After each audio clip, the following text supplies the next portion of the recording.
හරි අපි නැවතත් අවුරුද්දකින් පස්සේ රොනියත් එක්ක එකතු වෙලා ඉන්නවා. අපිට මතකයි 2025 අපේ පළවෙනි ෂෝ එකේදී එයා කිව්වා 2025 එයාට අරින්න නැතුව හිටියොත් ඇති කියලා. දිනේෂ් සරලව කියනවා නම් 2025 මට අරින්න නැතුව හිටියා නම් ඇති. අපි එයාගෙන් මාමු ඇත්තටම මොකද වුනේ කියලා.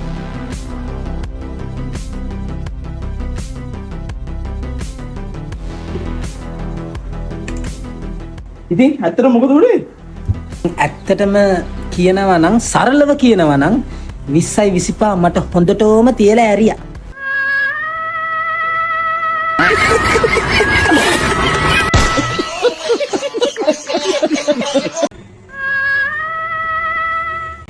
අපි 2027 දාමු.